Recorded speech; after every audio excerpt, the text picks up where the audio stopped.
Zadeva, ki nas tukaj zanima, so pojavi, ki so zelo hitri časovni skali, ter nekje femtosekund naprej v trdni snovi ali pa tudi v tekočinah.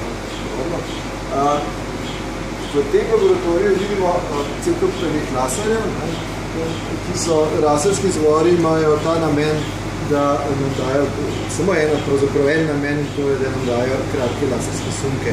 Z njimi vzbudimo snov in potem se ta odzove nekako in ko se relaksira nazaj v prvotno stanje, jo lahko ponovno, potem lahko študiramo, kaj se dogaja z elektroni, z drugimi fononi, drugimi excitacijami. Zakaj je to zanimivo? No, prav ta trenutek je postalo to izredno zanimivo za raziskave novih elektronskih elementov, ki delajo zelo hitro, ki v bistvu nekako naslavljajo problem počasnosti današnjih računalnikov. Dejansko vemo, da ni nekega posebnega napredka že kar lep čas in tukaj je očitno, da rabimo nekakšne preboje in to je način, kako te metode, ki jih mi uporabljamo, so tiste, katere omogočajo. In tukaj ste na vašem odseku Inštituta Jožef Štefan zelo uspešni, tudi dve objavi v reviji Science, zdaj v zadnjem letu sta zelo odmevni, mogoče na kratko, če lahko poveste bistvo tega vašega projekta, ki bi lahko pohitril računalnike.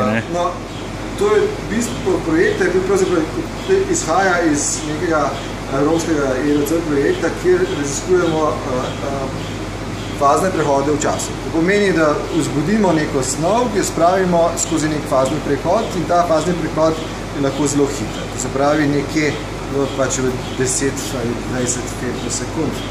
In lani smo objavili ravno en tak primer, kjer smo v nekem elektronskem kristalu, se pravi kristal, v katerem so elektroni posebej urejeni, dosegli fazni prehod v času 35 femtosekund, kar je bilo takrat in je še vedno rekordno hitri čas.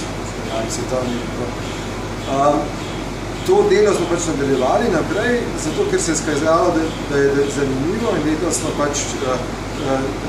nekaj takih podobnih člankov že napisali, en je ravno kar izšel.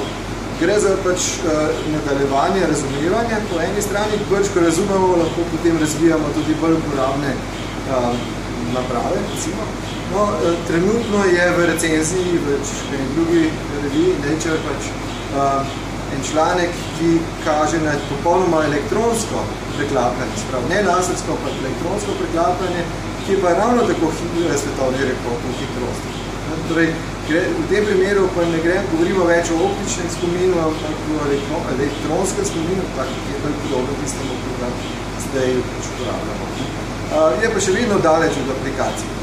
To ne bo šlo v žepne naprave ali v telefone še tako hitro, ampak glede na napredek, ki smo ga v zadnjem letu naredili, morda pa ni nemogoče, da tudi kdaj to nosimo žepne.